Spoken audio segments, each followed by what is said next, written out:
Hello there. Let's talk now about one of the great breakthrough concepts in professional selling. One of the keys that explains why some people earn vastly more than others. And we call it selling consultatively.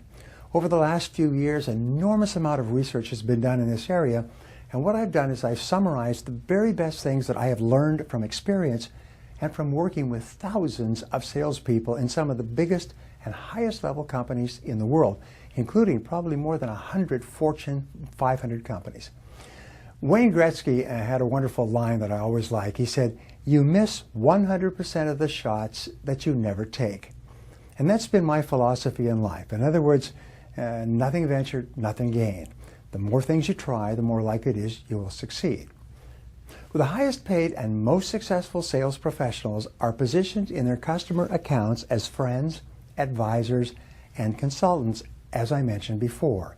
This is the way the customers think about them when they come to mind. Now, the practice of the consultative selling approach will help you to move to the very top of your field and quite rapidly. It's a valuable tool and technique and methodology that's indispensable in dealing with complex sales in accounts where many factors are involved and where competition is a key factor. And I'm sure you can identify with that. Now, in this session, you're going to learn how to sell consultatively and how to be more effective than ever before. You're going to learn how top salespeople are described by their customers, how to position yourself as a consultant. You're going to learn how to position yourself as a partner with the customer, and you're going to learn the approach of the true sales professional. So, let's get started. Consultative selling is the approach of the highest paid salespeople in virtually every industry, including something as simple as selling bicycles or lawnmowers, all the way up to selling massive mainframe computers and jet planes to airlines. How you are positioned in the customer's mind determines how the customer reacts to your offering, how the customer thinks about you and feels about you. Remember, the customer's perception is the customer's reality. This is one of the great breakthrough thoughts, is your perception is your reality. It doesn't matter what's actually happening out there, it's how you perceive it that causes you to see it in a particular way. And your customer's perception determines how he or she treats you. Now, your job in the sale is to influence the customer's perception of you and what you sell. You want them to think about you in a very positive way and different from that of your competitors. So we know that first impressions are lasting in positioning yourself in the customer's mind. There's an old saying that you never get a second chance to make a good first impression. So your job is to make sure that your first impression in every way comes across professional, quality, intelligent, prepared, all the good things that we've talked about up to now. Now, as I mentioned, the top 10% of sales professionals are described in specific ways by their customers. They say, "He or she works for me." Well, why do they say that? It's because the salesperson seems to be completely dedicated to helping the customer in some way. Top salespeople always see themselves as helpers more than anything else, and they seek ways to help. The second thing they say is, "I view him or her as a consultant or an advisor." Now, how do customers get the impression that you are not a salesperson, but rather a consultant or advisor? And the answer is, you're always asking them questions about their problems and needs, and you're always looking for opportunities to give them advice or guidance to help them in some way. That's what creates the impression. A third thing that customers say is that he or she really understands my situation. Now, why do they feel that you understand their situation? And the answer is because you ask a lot of questions and you feed back the answers so that the customer thinks, "Wow, you really do understand my situation." Now, here is an interesting breakthrough discovery, is if you ask a question about the customer's situation, the customer assumes that you can help them solve any problem that arises as an answer to that question. The very fact that you ask really good questions about the customer's situation gives the customer the impression you know how to achieve their goal or solve their problem. Very interesting subconscious decision-making process. Now here's the key. Ask questions and listen attentively. Act like a consultant. Sometimes I'll ask my audiences, I'll say, if you brought in a consultant to your company and the consultant sat there, how does a consultant consult? And I just let them think about it for a while, and then one after another, they'll say, they ask questions? Yes. They don't sit there and go talk, talk, talk, talk, talk, talk, talk. The consultant sits down and almost acts like a doctor of selling.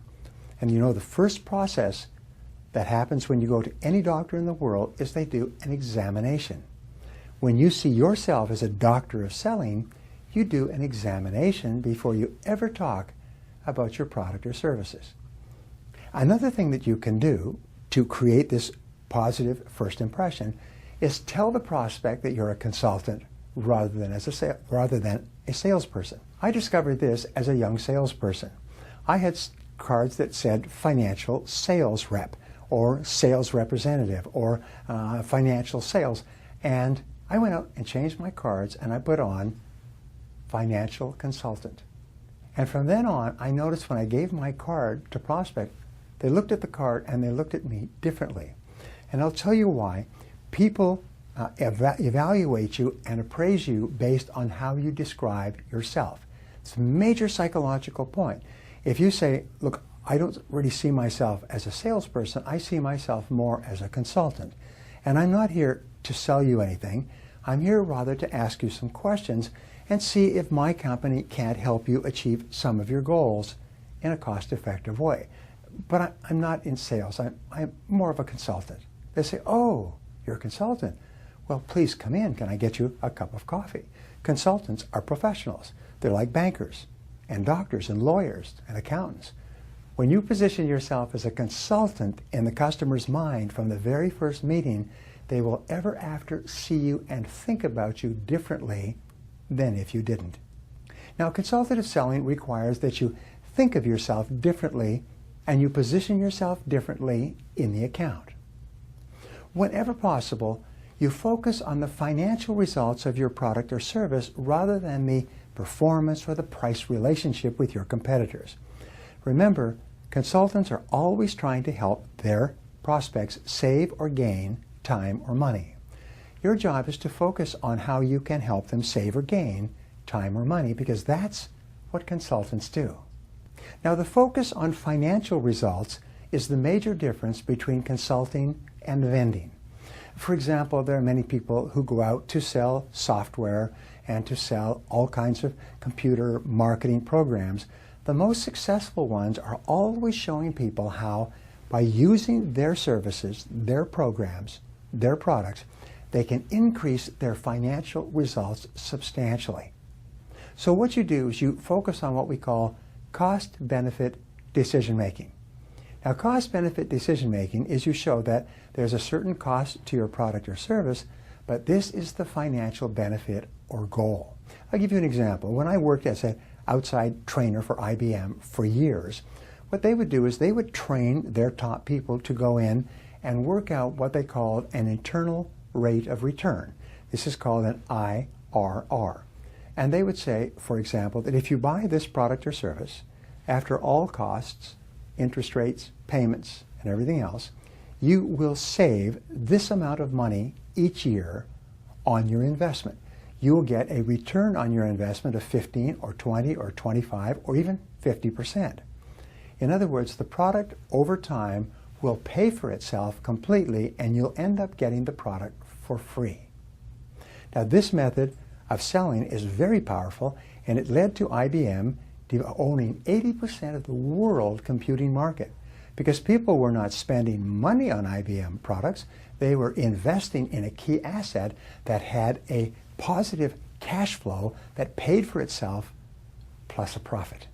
In fact, I've taught this to Fortune 500 and Fortune 100 and Fortune 50 companies, is if you're selling good products or services, you are free plus a profit, because your product or service will pay for itself plus it will give them a profit. So it is not really a cost at all. It's an investment with a very high rate of return. So focus on cost-benefit decision-making continually and always look for ways to demonstrate to your prospect that your product or service pays for itself. Now, what is the key variable that enables you to do this? The key variable is your knowledge of the customer's business processes. That's why the more questions you can ask and the more research you can do so that you understand how the company makes money, the easier it is for you to give good advice, to be a good consultant, and to sell your products and services. And how do you do this? Number one, do your homework. Learn everything you can about the customer's business. Go onto the internet. What's available on the internet now about every business and how businesses work is unbelievable. Ask your customer lots of questions about how their business works, where their sales and profits come from. Learn how sales and costs and profits are generated in their business. Learn the obstacles to increasing sales and profitability. And then offer specific help to improve their operations in one or more areas. Remember, customers only buy one thing and have only bought one thing in all of human history. They only buy improvement. Your job at the end of the day is to demonstrate that by using your product or services, their system, their life, their business will be substantially improved over what it was without your products or services. Once your customer is convinced that your product or service will improve their life or business in excess of the cost of your product or service, the sale is made. So always define the customer's problem or opportunity in dollar terms. In other words, how much is it costing the customer for the problem that they have today relative to how much your solution will cost to take the problem away? Show them how much can be gained or lost by using or not using your solution. Now, the job of the consultant is to quantify the product improvement solution for the customer. Your job is to figure out and then to show the customer as closely as possible how, if they buy your product or service, it pays for itself. Now, there was an interesting study in Forbes magazine a couple of years ago, and they said, what is the critical determinant of a purchase in a business? And the answer was time to payback. The critical determinant is how fast does your product or service pay for itself. That determines how fast we will buy your product or service and how much we will pay for it. And your job is to demonstrate that your product or service pays for itself as quickly as it possibly can. Now, remember we talked about an internal rate of return? Here's what they demonstrated. They said if you borrow money from the bank and you pay 5%, and our product will give you a 15% return on your investment, then you can borrow money all day long to buy our product, and the product will not only pay back the loan, but it will give you a substantial profit as well. This line of reasoning is very powerful in selling to people. Show the net bottom line results of using your product or service. If a person uses it, how will they actually end up at the end of the day in financial terms? And it's your job to figure this out and your job to present it rather than forcing the customer to figure it out for themselves. Explain the return on investment of purchasing your product or service. Show that this is a very good business decision, even if they're buying it for their own personal life. The customer always has 4 questions. They may say these questions out loud, or they may ask them to themselves. But in your sales presentation, you always have to answer these 4 questions. And here they are. Question number 1 is, how much? How much does your product or service cost in total from the time they sign the contract for the total life or usage of the product? Question number 2 is, how much do I get back? What kind of return do I get if I buy your product or service? Question number 3 is, how soon do I get it back? How soon do I get the return that you're talking about? And question number 4 is, how sure? How can I be sure that what you say is true? This is why when you have testimonials from happy customers who got the results that you are promising, the sale is virtually made. Because when customers are sure that they're going to get the return that you offer, they have no further reason not to go ahead. Now, once you've made the sale, Accept complete responsibility for your implementation of the solution. In other words, you just don't drop it off on their front step and walk away. You take responsibility for making sure that they're up and running. When IBM was at its peak in the 80s, their salespeople were so good at working closely with the customer to make sure the customer could not only install and use their product or service, but get the maximum benefit out of the product or service. They would get them up and running until the customers were delighted before they went on to their next customer. As a result, people who bought from IBM bought over and over again and recommended them to everyone else they knew in business. As a consultative sales professional, you position yourself in the mind of the customer as a partner with the customer. It's not a relationship where it's you and them, it's you two together. You show them that you have mutual interests rather than opposing interests, that you are sitting on their side of the table rather than on the opposite side. You focus on cooperation rather than competition. You're not there to sell them anything, you're there to help them enjoy a benefit and to make sure that you do everything possible to deliver on your promises. We say focus on collaboration rather than confrontation. It isn't you and the customer in a standoff or a competition. Your job is to help them. Continually use the magic words we and us and our. I always recommend you say, it looks like what we are dealing with is here, or it looks like what we want to accomplish is this, or our goal in this area should be this. And you talk to the customer as though you are a part of their company, as though you work for them, as though you work with them, and you use we and us and our words rather than you and they and words that suggest separation. Now, there are key words used by customers to describe the consultants who work with them. These key words are also used to describe the top salespeople in every industry. The first word is the word expert. It's clear that this person really knows a lot about the product or service. The second word they use is knowledgeable. He or she is very knowledgeable, not only about the product or service, but about my situation and how this product or service can help me. The third word that they use is advisor. I see him or her as an advisor because you don't try to sell, you just give good advice. Another word that customers use to describe top salespeople, as we've said before, is a friend. He or she is my friend. I trust him or her to act in my best interests. Like a doctor, like any professional that you go to. Another word is helper, as we've talked about before. He or she helps me make a good decision. He or she helps me to get the very most out of this product or service. Another popular phrase is problem solver.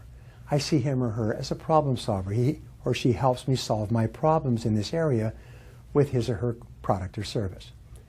Another word they use is questioner. This person doesn't talk all the time. They just ask me a lot of good questions which help me to think even better. And the follow-up to questioner is listener. People see top salespeople as really good listeners. They ask a lot of questions, they listen very closely, and they give advice and recommendations to help improve my life. Almost imagine yourself going to a really nice restaurant, and you've never been there before, and a very nice waiter or waitress comes by, and you say, we haven't been here before, do you have any recommendations? Well, what would they say?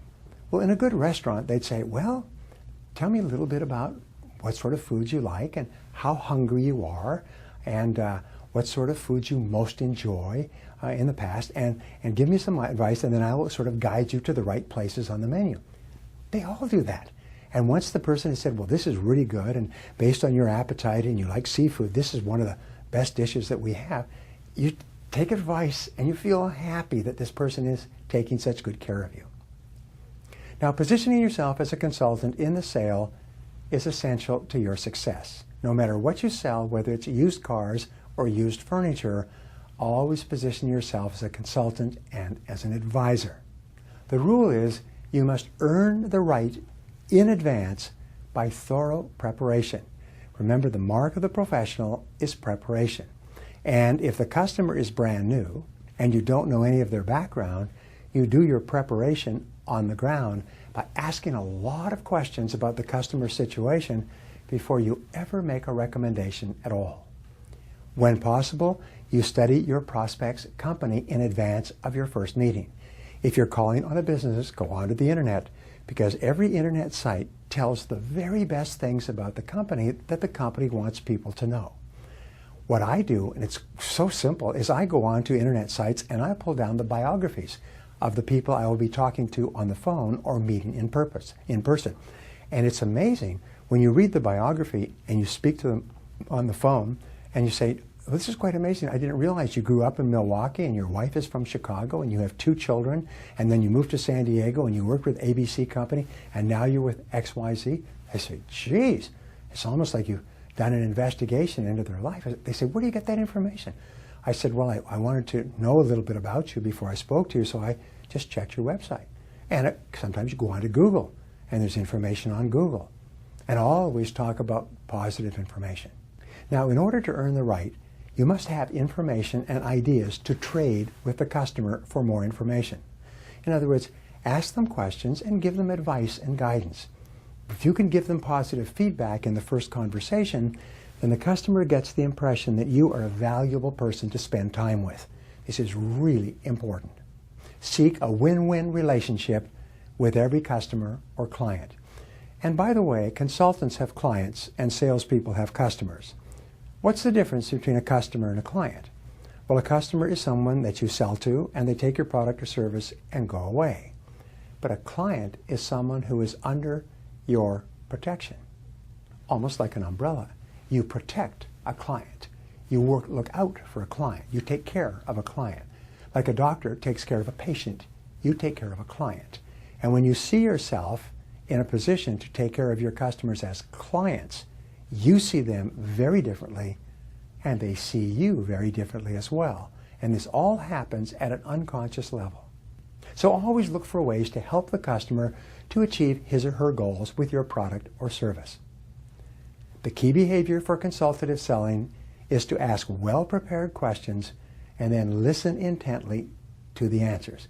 Remember, it's impossible to listen yourself out of a sale.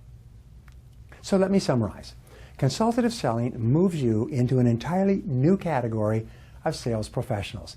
It moves you into the top 10% of money earners in your field.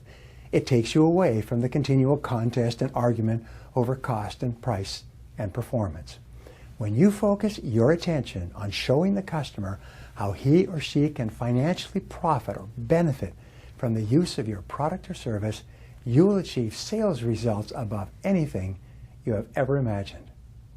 Now, here are some questions you can ask and answer in order to get the most out of these ideas on consultative selling and apply them to your work. Question number 1.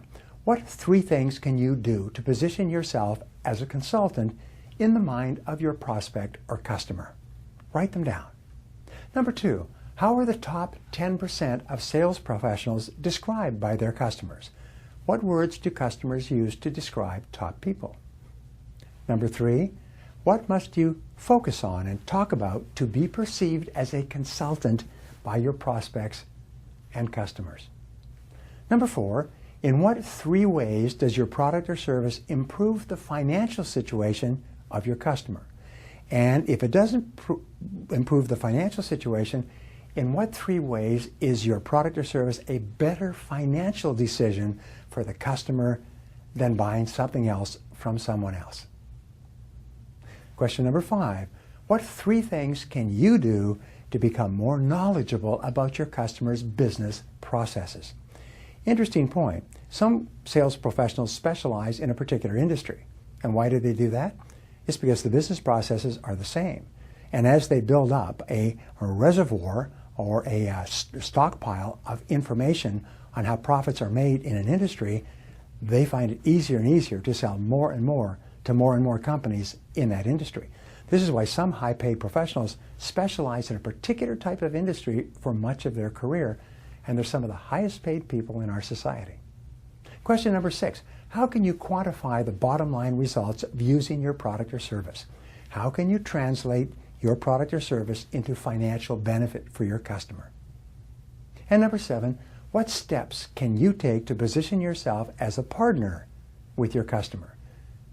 And finally, the last question, what one thing are you going to do differently in your sales activities as a result of what you have learned in this session? And whatever it is, take action immediately.